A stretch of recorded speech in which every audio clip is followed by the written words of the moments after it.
morning to everyone present here. Today we are going to learn the one of the most easiest chapter of the physics, mechanical properties of solid. This is the chapter from class 11th.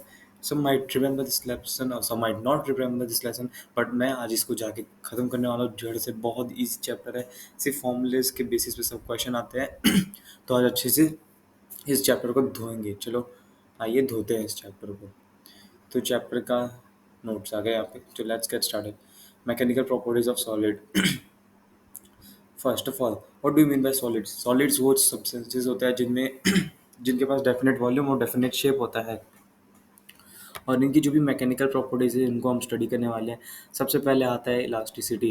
Elasticity मतलब वो property होती है जिसकी virtue से वो कोई भी substance अपना ओरिजिनल कॉन्फ़िगरेशन रिगेन करता है। समझा?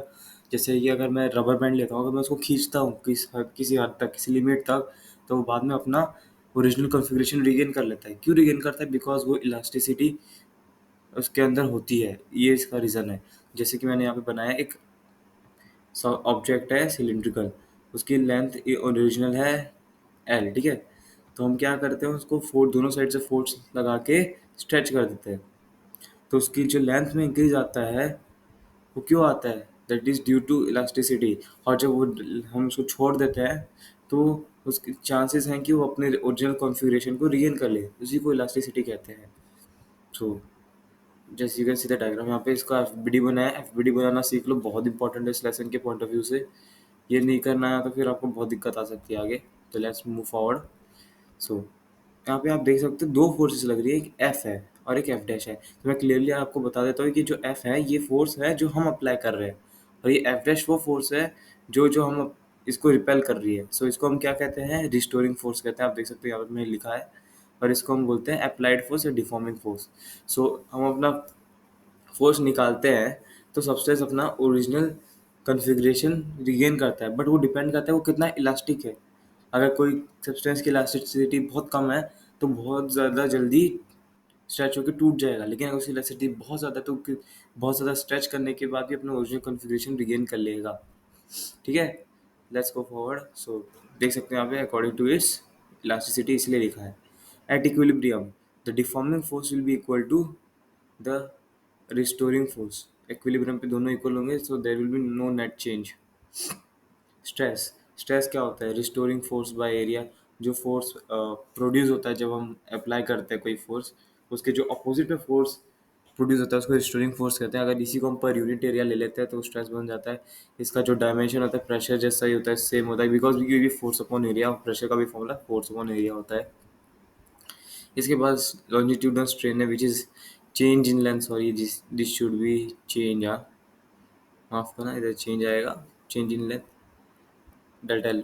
मैं इसको यहाँ पे आपको समझा देता हूँ। हाँ, रिस्टोरिंग फोर्स इस जो केस लॉन्गिट्यूडनल के केस में क्या होता है, जो रिस्टोरिंग फोर्स प्रोड्यूस होता है वो सरफेस एरिया के परपेंडिकुलर प्रोड्यूस होता है। और वही अगर वो सरफेस एरिया के अलॉन्ग प्रोड्यूस हो तो वो टेंजेंशियल स्ट्रेस बन सकता है, टेंजेंशियल स्ट्रेन बन सकता है। तो लेट्स को हम देखते हैं कितने टाइप्स के होते हैं। स्ट्रेस तीन टाइप के होते हैं मेनली। लॉन्जिट्यूडनल होता है, शेयर होता है और वॉल्यूमेट्रिक होता है। Same for the strain, longitudinal, share, volumetric. हम लॉन्जिट्यूडनल में टेंसाइल भी कर सकते हैं। कंप्रेसिव टेंसाइल तब होगा जब हम किसी को खींचते हैं और उसका इलोंगेशन हो जाता है किसी भी ऑब्जेक्ट का। और कंप्रेसिव तब बोलेंगे जब किसी भी ऑब्जेक्ट का कंप्रेशन हो जाता है। जैसे कि इस केस में देख सकते हो ओरिजिनल सब्सटेंस ऐसा है, लेकिन जब उस दोनों साइड से फोर्स लगाते हैं तो उसकी लेंथ इंक्रीज कर जाती है। तो इसको हम कह सकते हैं टेंसाइल स्ट्रेस। और जब इधर डिक्रीज कर लेते हैं तो कंप्रेसिव स्ट्रेस। ओवरऑल साइज तो छोटा है इसका। स्ट्रेन भी उसी तरीके से तीन प्रकार के हैं, longitudinal, share, volumetric. Longitudinal stress के बारे में बात करते हैं। इसका दो तरीके के दो टाइप्स होते हैं, टेंसाइल स्ट्रेस और कंप्रेसिव स्ट्रेस। मैंने जैसे पहले ही एक्सप्लेन कर रहा है कि टेंसाइल स्ट्रेस में जो ओवरऑल लेंथ इंक्रीज करेगी और इस कंप्रेसिव में ओवरऑल लेंथ डिक्रीज करेगी। हाँ, इसके बाद आता है शेयर स्ट्रेस। इसको हम टेंजेंशियल स्ट्रेस भी कह सकते हैं। That is given by F parallel. मैंने कहा था ना, जो टेंजेंशियल होता है तो सरफेस एरिया के अलोंग ही फोर्स लगता है। जैसे कि आप देख सकते हो इसका अपमोस्ट जो एरिया है उस पर हम फोर्स लगा रहे हैं, डायरेक्शन फोर्स की ये है, और एरिया की भी फोर्स, एरिया वेक्टर की भी फोर्स के सेम डायरेक्शन में मूव कर रहा है। सो इसीलिए इस पे एफ पैरेलल अपॉन ए यूज़ किया गया है। हाँ, इफ़ अगर हमको जनरल पॉइंट चाहिए, जैसे कि अगर कोई पॉइंट थीटा पे हम फोर्स लगा रहे किसी पॉइंट पे, थीटा एंगल से फोर्स लगाते हैं, तो उसका एफ कॉस थीटा में हम डिवाइड कर सकते हैं और एक एफ साइन थीटा में डिवाइड कर कंपोनेंट्स में डिवाइड कर सकते हैं। तो यहाँ पे शियर स्ट्रेस क्या हो जाएगा, F cos theta, because it is along the direction of area vector, और longitudinal F sine theta because it is perpendicular to the direction of area vector. Volumetric stress, इसको हम बर्ल स्ट्रेस भी कहते हैं। ये तब ऑकर करता है जब किसी भी बॉडी को वाटर में हम सबमर्ज करते हैं, तो क्या करता है, वाटर हर डायरेक्शन से एक फोर्स मतलब प्रेशर अप्लाई करता है उस बॉडी पे, परपेंडिकुलर होता है वो फोर्स, जिसके कारण उसकी जो साइज है वो छोटी होने लगती है। मैंने लिखा है यहाँ पे कंप्रेस होने लगती है, दैट मीन्स साइज छोटी होने लगती है। As we take body out, हम बॉडी को बाहर निकालते हैं तो वो अपने आप अपनी रिगेन कर लेती कॉन्फ़िगरेशन। लेकिन जब पानी में डालते हैं जो उसका साइज कम होता है, उसका कारण क्या है, वॉल्यूमेट्रिक स्ट्रेस। तो इसका फॉर्मूला होता है, देख सकते हो यहाँ पे, volume stress metric stress is equal to F perpendicular upon area. यहाँ पे देख सकते हो परपेंडिकुलर टू द सरफेस है, दैट्स वाई। और प्रेशर का तो फॉर्मूला आप जानते हो, एफ अपॉन ए है, और it is exerted on by a fluid on all sides of the body. Okay, मैंने कहा है ये। हाँ, अब स्ट्रेन की बारी आती है। इसका कोई डायमेंशन नहीं होता, no dimensions, understand, no D से लिखा है मतलब नो डायमेंशंस। तो इसमें लॉन्जिट्यूडनल आता है, that is change in original length upon change in change in length upon change in change in length upon original length, sorry दोबारा मिस्टेक। और इसके बाद टेंजेंशियल शियर स्ट्रेस होता है, that is delta x upon L. यहाँ पे आप देख सकते हो डायग्राम में, ध्यान से देखोगे तो आपको दिख सकता है कि एल है और ये एक्स है, और इसके बीच का जो एंगल है इसको हम थीटा मान लेते हैं, तो इसको हम टेन थीटा भी कह सकते हैं, टेंजेंशियल या शियर स्ट्रेस स्ट्रेन। बल्क और वॉल्यूमेट्रिक स्ट्रेन में क्या होगा, डेल्टा वी अपॉन वी होगा। लेकिन याद रखना यहाँ पे एक माइनस साइन आएगा, क्योंकि हमारा जो डेल्टा वी है वो हमेशा इंक्रीज करा, तो माइनस को कंपेंसेट करने के लिए एक और माइनस लगाया जाएगा। फिर आता है हुक्स लॉ। ये तब तक ही अप्लीकेबल है जब तक कोई भी ऑब्जेक्ट इलास्टिक लिमिट के बीच में, अब इलास्टिक लिमिट क्या है वो हम आखिरी में पढ़ने वाले हैं। तब तक ये फॉर्मूला देख लो, stress is directly proportional to strain. तो हम यहाँ पे एक कांस्टेंट लेके आ जाते हैं जिसको हम वाई या तो ई लिख सकते हैं, आपकी मर्जी, ई लिखना चाहिए मेरे हिसाब से। तो हम ई को क्या कहते हैं, कोएफिशिएंट ऑफ इलास्टिसिटी कहते हैं। In case of longitudinal strain, हाँ, जब लॉन्जिट्यूडनल स्ट्रेन के बारे में बात करते हैं तब यही जो ई होता है, कोएफिशिएंट ऑफ इलास्टिसिटी है, वो यंग्स मॉडुलस ऑफ इलास्टिसिटी बन जाती है। तो यहाँ पे जो y है उसको हम यंग्स मॉडुलस ऑफ इलास्टिसिटी कहते हैं, और इसका भी जो डायमेंशन होता है प्रेशर के सिमिलर होता है, सेम होता है। और अगर ये शियर स्ट्रेस की बात करें तो यहाँ पे ई को ईटा से रिप्लेस करते हैं, और इसको मॉडुलस ऑफ रिजिडिटी कहते हैं। ये बताता है कितना रिजिड एक बॉडी है। अगर यही बल्क स्ट्रेस की बात हो तो इसको बी से रिप्लेस कर देते हैं, और इसको हम बल्क मॉड्यूलस कहते हैं। तो यहाँ से हम फाइंड कर सकते हैं y equal to longitudinal stress upon longitudinal strain. तो हम इसको टोटल फॉर्मूला को सब्स्टिट्यूट करेंगे तो आपको आखिरी में ऐसे इक्वेशन मिलेगी। ये बहुत इंपॉर्टेंट इक्वेशन, बहुत क्वेश्चन आते हैं। Same for eta which is modulus of rigidity. यहाँ पर थीटा भी डाल सकते हैं आखिरी में नीचे की तरफ, बिकॉज ये जो एंगल बहुत छोटा होता है। अभी को हम लिख सकते हैं minus delta P by delta V by V. हम लिक्विड के केस में इसको फोर्स की जगह डायरेक्टली प्रेशर कंसीडर कर लेते हैं, इसलिए हमने एरिया नहीं लिखा, डायरेक्टली प्रेशर लिख दिया है। और इस जो प्रेशर को हम अप्लाई करते हैं इसको एक्सेस प्रेशर कहा जाता है, तभी तो बॉडी श्रिंक होती है। कुछ एक्स्ट्रा करोगे तभी तो श्रिंक होगी, ऐसे नहीं होगी। तो वही बताया था मैंने, वैक्यूम में पी आई जो पी इनिशियल है वो हमेशा जीरो के बराबर हो सकता, देख लो यहाँ पे आराम से। फिर आता है स्ट्रेस स्ट्रेन का प्रॉब्लम्स। ये थोड़े तरीके के प्रॉब्लम्स हैं जो मैं आपको अभी थोड़ी देर में बताऊंगा, एक्सप्लेन करूँगा अप्रोच कैसे करना है। तो देखो, पहला प्रॉब्लम है कि अगर हम, दिखाता हूँ मैं आपको, यहाँ पे बना के दिखाता हूँ। एक हमारे पास प्लेन है जिसके ऊपर लटकाया गया है एक बॉडी ऑफ मास एम। तो इसका अप्रोच करने का तरीका ये है जी, कि हम सबसे पहले यहाँ पे डेल्टा एल फाइंड करेंगे, वो जो यंग्स मॉड्यूलस है इलास्टिसिटी के फॉर्मूला से।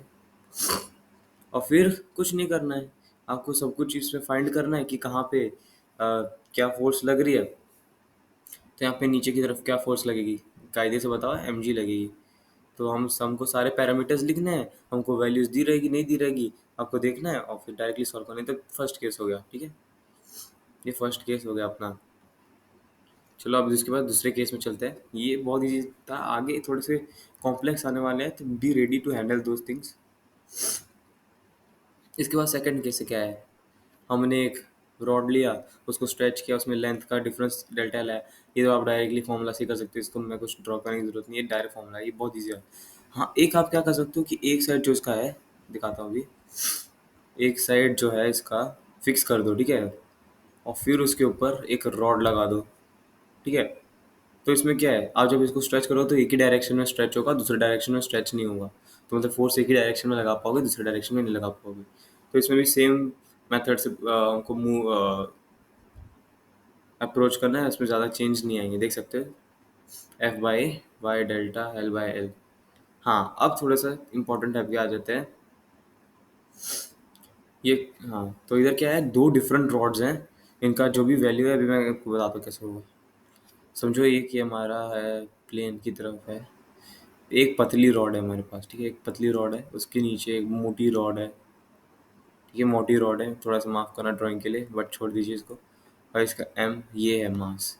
इसकी जो है वैल्यूज है, सब मान लो डिफरेंट डिफरेंट वैल्यूज, इसकी रेडियस को आर, आर सर 2 आर मान लेते हैं अभी के लिए, और इसका जो रेडियस है उसको आर मान लेते हैं। फिर इसकी वाई की, इसको वाई मान लेते हैं, इसका यंग्स मॉडल्स ऑफ इलास्टिसिटी, इसको वाई 5 वाई मान लेते हैं, या कोई भी वैल्यू दी जाए। तो इसको अप्रोच करने का तरीका यह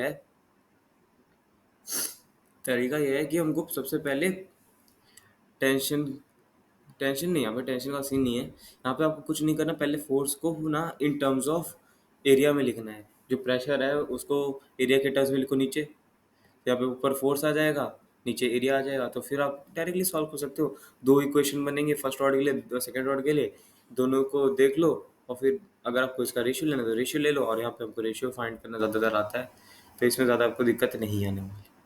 हाँ, अगर मैंने हिंदी में लिखा है आपके लिए, ताकि अगर मास, अगर रॉड वाली जो रॉड है उसकी मास है, उसकी वजह से खुद वो अपने आप नीचे स्ट्रेच होने लगा, तो उसका टेंशन हमें फाइंड करना है। ये बहुत सिंपल है, इसमें आप इंटीग्रेशन से डरिएगा मत, मैं आपको समझाता हूँ।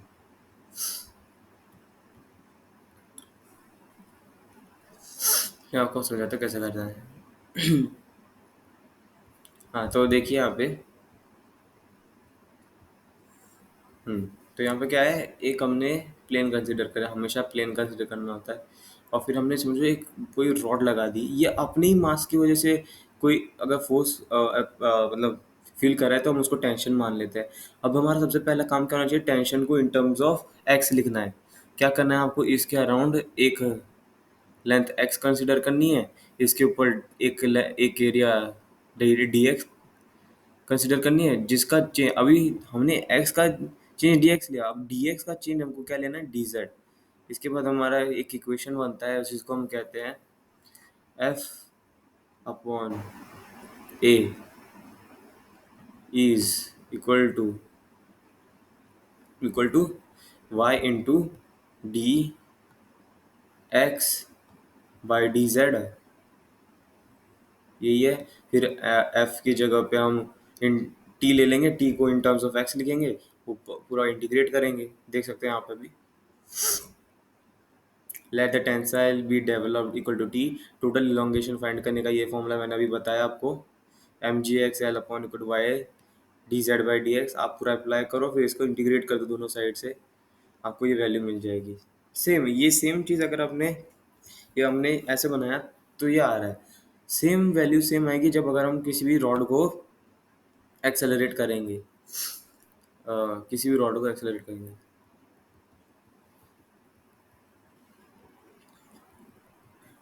हाँ, तो हमने एक रॉड कंसिडर किया, छोटा सा पतला सा रॉड, आपकी मर्जी कैसे भी ले। अगर ये रॉड पहले स्टेशनरी था, फिर हमने इसको फोर्स लगा के एक्सेलरेट कराया, तो ये भी एक टेंशन फील, फोर्स का टेंशन फील करेगा। तो इस टेंशन को हमको इन टर्म्स ऑफ एक्स लिखना है, फिर वही जो पहले की तरह हमको इंटीग्रेट करके फाइंड कर लेना है आंसर। देख सकते हो यहाँ पे टेंशन की एफ एक्स अपॉन एल आ जाएगी, देख लेते हैं, tension as function of X में हमेशा लिखना है। तो पहले टेंशन को M into L, M upon L into X into A करना है, फिर ए की जगह पे F upon M, second law of motion से, तो आपको ये वैल्यू आ जाएगी। इसके बाद है मासलेस रॉड। हाँ, ये क्या है, अगर आपको कहीं पे भी मासलेस रॉड दिया हो, मा हाँ, समझो आपको कहीं पे भी एक मासलेस रॉड दिया है, तो आप उसको क्या कर सकते हो, इक्विवेलेंट मान सकते हो किसके, एक स्प्रिंग के साथ, ठीक है, जिसकी स्प्रिंग कांस्टेंट की वैल्यू के है, जिसका फॉर्मूला होगा वाई डेल्टा एल या वाई ए अपॉन एल। ये कंडीशन है, तभी आप इसको सॉल्व कर पाओगे। तो इधर कुछ नहीं करना, टेंशन को इन टर्म्स ऑफ एक्स लिखना है। देख सकते हो वाई ए डेल्टा एल, यहाँ पे देखो कह सकते हो वाई ए अपॉन एल है, तो ये फोर्स क्या बन जाएगा, वाई ए डेल्टा एल अपॉन एल हो जाएगा। तो हम यही बताना चाहते हैं कि मास जो लेस का रॉड होता है, मासलेस रॉड होता है, उसको हम स्प्रिंग से रिप्लेस करके सॉल्व कर सकते हैं, प्रोसीड कर सकते हैं। इसके बाद इंपॉर्टेंट पॉइंट है पोटेंशियल एनर्जी। ये बहुत बार पूछा जाता है, इंपॉर्टेंट मार्क कर सकते हो, स्टार मान लो, इस पर आपकी मर्जी है, नहीं मारनी तो मार लो क्या क्या कर सकता हूँ। Go in front, let's go front. तो ये इलेक्ट्रिक पोटेंशियल एनर्जी पर volume that will be given to equal to half into stress into strain। अगर हम वॉल्यूम को यहाँ पे मूव करते हैं तो हमारा इक्वेशन बन जाता है ये एक्चुअली ओरिजिनल इक्वेशन ये है इलास्टिक पोटेंशियल एनर्जी का। बट अभी हम क्या करेंगे, स्ट्रेस की जगह पे हमको हुक्स लॉ से रिलेशन पता है कि y equal to stress upon strain, तो वहाँ से हम स्ट्रेस की जगह पे क्या लिखेंगे, स्ट्रेन इंटू वाई, तो वाई इंटू स्ट्रेन का स्क्वायर हो जाएगा, नहीं तो फिर स्ट्रेन की जगह पे स्ट्रेस अपॉन वाई लिख सकते हैं, और तो स्ट्रेस स्क्वायर बाय वाई हो जाएगा। ये सब्स्टिट्यूशन करना आपको आना चाहिए। हाँ, उसी के बेसिस पे हम उसका अभी जो पहले हम डायग्राम किए थे उसका एनर्जी फाइंड करेंगे। जो ये है पतली सी रॉड है, उसके नीचे मोटी रॉड लगा दी है और उसके ऊपर मास लगा दिया है, तो इसका एनर्जी फाइंड करना है। सेम टेंशन को एज यहाँ पे ये फॉर्मूला लगाया, स्ट्रेस क्या होगा, फोर्स बाय एरिया, तो फोर्स क्या है, mg है, एरिया क्या है, पाई आर स्क्वायर है, इसका स्क्वायर ले लो, इंटू पाई वॉल्यूम है, वॉल्यूम क्या होता है, एरिया इंटू लेंथ होता है, तो इधर एरिया आ गया पाई आर स्क्वायर, लेंथ आ गया यहाँ पे एल, कर दो सॉल्व, आ गया आंसर। हाँ सेम, अगर हमने कहा था ना कि अगर रॉड अपनी मास की वजह से अपने को खींच रहा है, तो यहाँ पे सेम टेंशन को as a function of X लिखना है, आपको आंसर एट द एंड मिल जाएगा delta L, that is given as total elongation, ठीक है। और इसका एनर्जी फाइंड करना है, तो ये लगाओ टी अपॉन ए, क्योंकि यहाँ पे फोर्स जो एक्ट कर रहा है वो टेंशन है, टेंशन को सब्स्टिट्यूट करो, आपको ऐसा एक स्क्वायर के टर्म्स में पूरा इक्वेशन मिलेगा, बस डायरेक्ट आएगा। हाँ, इसके बाद पॉइसन रेशियो बहुत छोटा है, बहुत छोटा पार्ट है, और ये एक्चुअली किस चीज़ के लिए एप्लीकेबल है, आपको याद आ रहा हो तो, नहीं आ रहा है तो मैं बताता हूँ। ये पता है किस चीज़ के लिए एप्लीकेबल है, वायर्स के लिए एप्लीकेबल है। Let's consider this wire as wire one and this wire as wire two, ठीक है। सो इसका मानना क्या है, अगर हम वायर की लेंथ इंक्रीज करते हैं, ठीक है, तो उसकी रेडियस डिक्रीज करती है, क्यों नहीं करती है ना। तो हमने बेसिकली रेडियस लेंथ में चेंज को हमने डेल्टा एल माना, और आर की चेंज को डेल्टा आर माना। ज़्यादा से ज़्यादातर आर डिक्रीज होता है तो माइनस साइन लेके कंपेंसेट करते हैं, फिर हम फॉर्मूला लगा लेते हैं सीधा।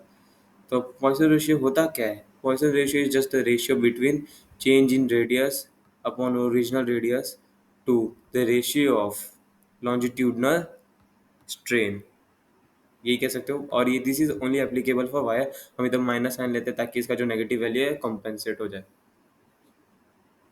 देख सकते हो as length decreases radius decreases, ये बहुत ज़्यादा इंपॉर्टेंट नहीं, लेकिन हाँ आना चाहिए। आगे सबसे इम्पोर्टेंट पार्ट इस चैप्टर का ग्राफ, इसका ग्राफ बनाना इतना हार्ड तो नहीं है, लेकिन हाँ अगर किसी को समझ आता है अच्छे से तो बहुत अच्छी बात है, इजी है। वैसे तो क्वेश्चन इस पे बहुत बनते हैं कि ग्राफ दे देंगे आपको किसी चीज़ का, आपको आइडेंटिफाई करना है किस चीज़ का ग्राफ बनाए।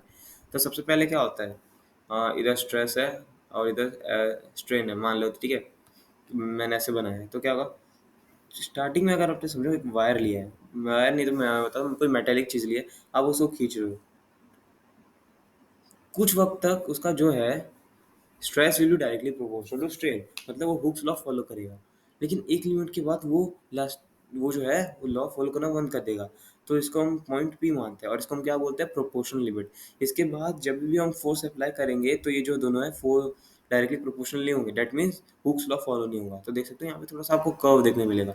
लेकिन एक बार फिर एक और ई पॉइंट आ जाता है, इस पॉइंट पे क्या होता है कि सब्सटेंस अपनी इलास्टिसिटी आखिरी चरम सीमा पे होती है, बट इसके बाद अगर आपने कुछ भी अप्लाई किया फोर्स तो अपनी इलास्टिसिटी खो जाएगी। तो आप देख सकते हो यहाँ पे ऐसे हो जाएगा ग्राफ, और ये आखिरी में एंड ऐसे होगा।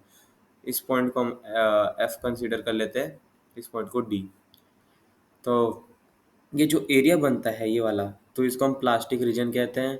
और ये जो एरिया बनता है यहाँ तक, इसको हम इलास्टिक रीजन कहते हैं। तो ये डी पॉइंट वो पॉइंट होता है जो सबसे ज़्यादा फोर्स लगाने पे फॉर्म होता है। तो ये डी पॉइंट तब अपीयर होता है जब हम सबसे ज़्यादा फोर्स लगा चुके होते हैं, ठीक है, और वो अपनी चरम सीमा पे होता है। अगर हमने उससे ज़्यादा फोर्स लगा दिया तो वो मटेरियल टूट जाएगा, और जब वो टूट जाएगा तो वो फ्रैक्चर पॉइंट प्रोड्यूस कर देगा। इसको हम फ्रैक्चर पॉइंट नहीं तो ब्रेक पॉइंट कहते हैं। सो इसके करस्पॉन्डिंग जो एनर्जी होगी, स्ट्रेस होगी, उसको हम टेंसाइल स्ट्रेंथ कहते हैं। और इसके जो होगी उसको इलास्टिक स्ट्रेंथ कहते हैं। बस इतना ही है इस ग्राफ में, और कुछ नहीं है। बस आपको समझाना है कि ये पी जो पॉइंट है प्रोपोर्शनल लिमिट है, ई जो पॉइंट है इलास्टिक लिमिट है। हाँ, जब तक पी रहता है, जब मतलब जब तक हुक्स लॉ ओबे होता है, तब तक आपको अगर स्लोप फाइंड करना है तो वो यंग्स मॉड्यूलस आएगा डायरेक्टली। आप उसका इक्वेशन लगा के फाइंड कर सकते हो। So proportional limit is the limit till which Hooke's law stands true. इसके बाद हुक्स लॉ ट्रू नहीं रहता, बिकॉज उसमें वेरिएशन आने लगते हैं। Elastic limit, it is the max stress which on removing the deforming force makes the body to recover from completely from its earth. तो elastic limit तब वो फोर्स होती है जब तक, वो आखिरी टाइम होता है जब उसकी, अगर इस लिमिट से ज़्यादा आपने फोर्स डाल दिया तो वो अपनी इलास्टिसिटी खो देता है जो ऑब्जेक्ट है। इसलिए इसको हम इलास्टिक लिमिट कहते हैं। और ये जो ग्राफ है ये एक्सपेरिमेंटली फाइंड किया गया है। फ्रैक्चर पॉइंट अगर किसी भी चीज़ का बहुत फार हुआ है तो सब्सटेंस को हम कहते हैं ductile. That means that means अगर सब्सटेंस डक्टाइल बहुत है तो उससे हम वायर बना सकते हैं। आप जानते ही होंगे डक्टाइल हुआ जितना ज़्यादा, उसका वायर बना सकते हैं। ओके। और अगर फ्रैक्चर पॉइंट बहुत पास है तो वो इजीली टूट जाएगा। जैसे हमारे पास ब्रिटल चीज़ें होती हैं वो इजीली टूट जाती हैं। वो इसलिए टूट जाती है क्योंकि उनका जो फ्रैक्चर पॉइंट है वो बहुत पास में होता है। तो जैसे हमने पहले देखा था technique to solve problems to find total elongation. अगर आपको टोटल इलोंगेशन फाइंड करना है किसी भी केस में, तो सबसे पहले आपको टेंशन फाइंड करना पड़ेगा। आपको एफ बनाना आना पड़ेगा। कई तरीके के एफ बनते हैं, जैसे मैंने अभी दिखा रखा है आपको। कुछ किस केसेस में ऐसे एफ बनेंगे, मास लटक रहा है। किस केसेस में ऐसे बनेंगे एफ कि मास जो है वो ऐसे डायरेक्शन में घूम रहा है। तो ऐसे एफ बनाने आने चाहिए। फिर आपको टेंशन को as a function of X represent करना है। फिर ये जो इक्वेशन है ये अप्लाई करनी है। फिर डी जेड को उधर ले जाओ, डी एक्स को इधर ले आ जाओ, इंटीग्रेट मार दो। तो एक डी जेड का जो होता है वैल्यू वो स्मॉल सेगमेंट को रिप्रेजेंट करता है, small change in segment D x. लेकिन इसका जब हम इंटीग्रेशन कर देंगे, इंटीग्रेशन तो आनी चाहिए आपको, बेसिक इंटीग्रेशन, तो हमको टोटल इलोंगेशन आ जाएगी, टोटल लेंथ आ जाएगी जितना हमने इलोंगेट किया है। बस। So guys I think that's all for today. I think I hopefully think ये चैप्टर थोड़ा सा, आप कह सकते हो कॉन्सेप्चुअली कंफ्यूजिंग लगेगा, लेकिन अगर आपने फॉर्मूलेज याद कर दिए तो आपके आधे काम हो जाएंगे। So that's all for today guys. It's your mentor, it's your guy, it's your friend signing off. That's all for today. I will tell you, see you soon in the next video. Till then, bye bye. Peace out. Peace out. So bye. Keep studying.